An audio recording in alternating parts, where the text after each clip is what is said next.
Assalamualaikum Sobat Football United. Ringan amatiran ala gua terkait dengan Ruben Amorim yang masuk di pertengahan musim ini ya.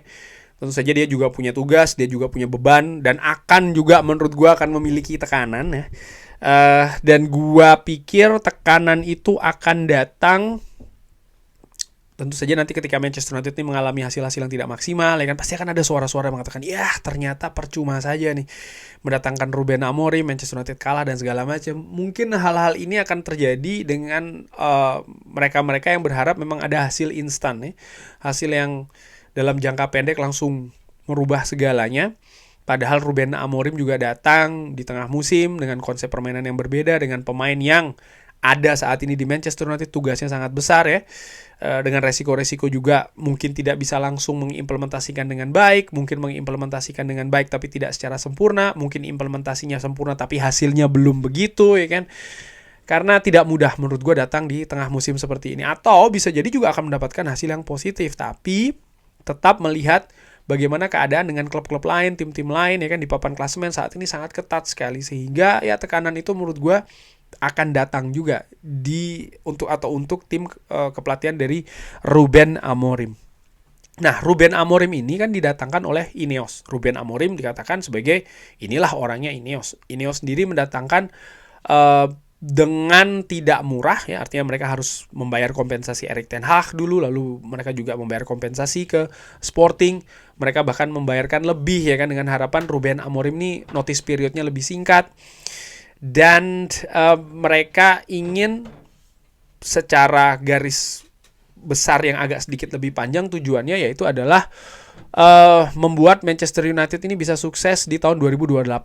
Omar Berada mengatakan ada Project 150, Project 150 yang diharapkan di tahun 2028 ini Manchester United bahkan bisa menjadi juara Liga Inggris.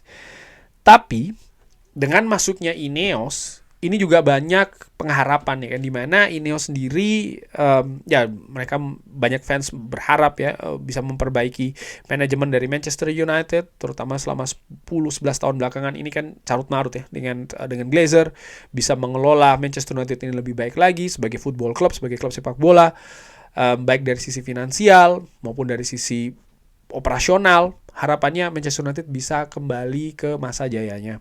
Termasuk juga ada proyek ingin membangun stadion yang baru kan. Jadi ada banyak sekali pengharapan dari fans untuk Ineos membawa hal yang baru. Apakah ini mudah? Apakah ini akan bisa dilakukan? Ya mudah nampaknya tidak. Apakah bisa? Peluang tersebut tentu saja ada. Ineos memulai dengan merekrut orang-orang penting ya kan, Dan Ashworth, Omar Berada, Jason Wilcox sebagai orang-orang yang akan menjalankan klub ini secara operasional. Lalu mereka juga melakukan banyak sekali pergantian staff di klub Manchester United ini dengan harapan ya klub ini bisa berjalan dengan lebih baik lagi sebagai klub sepak bola. Ineos sendiri sudah melakukan keputusan besarnya di musim panas kemarin, salah satunya dari sisi operasional sepak bola dengan mereka tetap bersama dengan Erik ten Hag. Tapi menurut gue ini merupakan keputusan yang ternyata salah. Kalau tahu seperti ini hasilnya ya, katakan ada pergantian di tengah musim seperti ini dengan kompensasi yang lebih tinggi misalnya ya, dengan masa persiapan yang juga sangat pendek ataupun kecil bagi Ruben Amorim ya, mungkin ketika mendatangkan Ruben Amorim di musim panas kemarin harusnya lebih ideal, katakanlah seperti itu.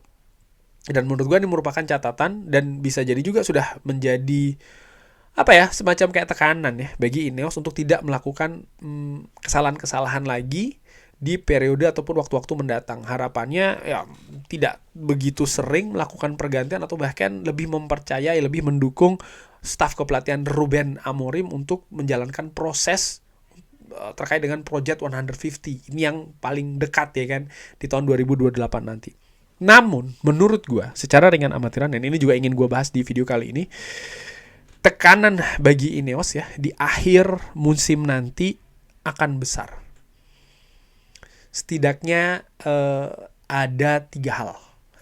Nomor 1, tekanan tersebut terjadi karena ada kemungkinan Manchester United tidak mendapatkan apa-apa musim ini. ada kemungkinan konsekuensi dengan memasukkan pelatih baru, head coach di tengah musim, ya mungkin Manchester United belum bisa maksimal. Gua secara dengan amatiran tentu saya berharap tiap musim ada trofi, Manchester United bisa finish di posisi tertinggi. Itu harapan gua, dan gue yakin setiap fans juga seperti itu. Tapi secara realistis ada kemungkinan, sekali lagi ada kemungkinan itu tidak tercapai. Dan ketika itu tidak tercapai, maka akan menjadi tekanan juga nih bagi Ineos, karena mereka ketika Manchester United misalnya tidak tampil di Champions League ya kan, maka ada situasi finansial yang berbeda keadaannya, mungkin agak sedikit memberatkan. Ketika Manchester United tanpa trofi, ini juga menjadi tekanan ya kan, dimana 2 musim sebelumnya ketika Ineos belum datang ataupun baru datang baru berapa bulan ya kan, di masa transisi ada loh trofi intinya seperti. Tapi di musim ini, di musim pertama penuh dari Ineos, ternyata tidak ada trofi. Ini bisa jadi akan menjadi tekanan bagi Ineos. Lalu tekanan lainnya yang akan terjadi menurut gua yaitu adanya tekanan terkait dengan pilihan dari Ineos sendiri ya.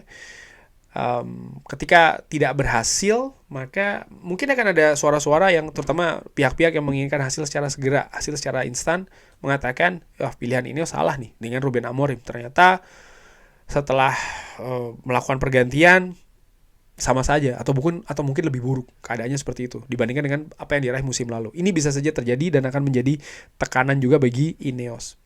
Tapi di poin nomor 3 menurut gue ini yang lebih ultimate, yang lebih besar lagi, yaitu kemungkinan Manchester City atau Liverpool memenangkan gelar juara Liga Inggris. Menurut gua, ini akan menjadi tekanan juga bagi Ineos. Fakta bahwa ketika Manchester City yang memenangkan ya, ataupun Liverpool, sebelumnya kenapa gue sebutkan dua klub ini? Karena menurut gua secara dengan amatiran ya, saat ini, per gua bikin video ini ya, peluang terbesar ada di 2 klub ini. Dan kalau yang juara Manchester City, mereka menjadi juara 5 beruntun. Ini sejarah. Ini hal yang fantastis, ini hal yang luar biasa. Manchester United akan melihat fakta tersebut ya, menjadi hal yang berat sih menurut gue. Dan mungkin akan menjadi sebuah pembanding yang akan diandalkan oleh fans ya kan, oleh Manchester City atau oleh klub Manchester City itu sendiri lah, fans, pemain dan segalanya itu. Dan ini bisa jadi akan menjadi tekanan bagi Ineos. Di sisi lain, ketika Liverpool yang menjadi juara Liga Inggris, maka mereka akan menyamai nih rekor 20 times ya Manchester United ya kan.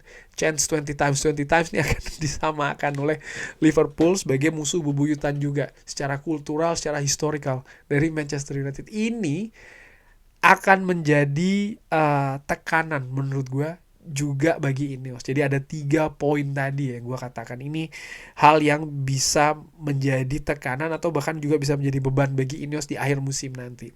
Nah, apa yang harus dilakukan ketika itu terjadi? Menurut gue Ineos harus tetap tenang ya. Mereka harus stick to the plan, mereka harus terus bersama dengan rencananya, dengan proses yang mereka percayai ya. Karena memang pada secara realistis juga Manchester United belum berada pada tahapan seperti itu. Mereka pun juga, 2 klub tersebut bisa berada di titik ini saat ini juga dengan proses gitu ya. Bagaimana dengan Pep Guardiolanya menghadirkan orang-orang yang satu lingkungan dengan Pep Guardiola sebelumnya, sehingga manajemen sangat mendukung apa yang dilakukan oleh Pep Guardiola secara operasional, sehingga Pep Guardiola ini bisa konsentrasi betul ya di situasi teknis dan juga taktis. Manchester City bongkar pasang pemain juga sangat didukung oleh mereka dengan segala kontroversinya menurut gua ya, terkait dengan situasi finansial misalnya. Tapi mereka bisa, ataupun Pep ini bisa membawa Manchester City ada di posisi saat ini itu juga dengan proses. Liverpool pun juga demikian. Ada banyak yang mengatakan ya Arne Slot pelatih baru segala macam. Manchester United pun juga demikian. Setiap pelatih baru sampai dengan Ruben Amorim, gue belum tahu Ruben Amorim, tapi sebelumnya nih ya, selalu mendapatkan kesuksesan di musim pertamanya. Dan untuk Arne Slot sendiri, gue mengamati pelatih ini atau manajer ini dari Feyenoord. Gue tahu Arne Slot ketika datang di sebuah klub yang rapi manajemennya, yang supportnya pun juga sangat besar kepada manajernya ya, dia akan luar biasa. Liverpool memiliki struktur manajemen yang jauh lebih rapi dibandingkan dengan Manchester United, sehingga bisa langsung nyetel. Filosofi sistem permainan ternyata mereka juga mengidentifikasi nih, Arne Slot tidak terlalu beda dengan apa yang ditampilkan Liverpool dan juga Feyenoord musim lalu. Menurut gua ada perbedaan tapi tidak terlalu besar. Sehingga ini juga merupakan hal yang nyaman bagi Arne Slot ini bekerja ya di tempat baru. Sehingga ya dia bisa memaksimalkan betul potensi-potensi yang ada. Ini juga menurut gue merupakan faktor lain kenapa dia bisa gemilang saat ini. Artinya juga ada proses manajemen yang solid. Sementara Manchester United sendiri manajemennya baru terbentuk di bulan Juli kemarin. Dan ini merupakan sebuah tantangan juga sih bagi Ineos ya. Dan gue harapkan segala tekanan ataupun beban nanti yang ada di akhir musim untuk Ineos ini justru menjadi bahan bakar mereka untuk bekerja lebih keras lagi untuk membawa Manchester United ke periode kejayaannya lagi. Kurang lebih seperti itu. Bagaimana menurut Sobat Football United? Seperti biasa silahkan drop di kolom komen. Terima kasih sudah menyaksikan. Jangan lupa like, sholat, dan juga subscribe. Wassalamualaikum warahmatullahi wabarakatuh. Thank you.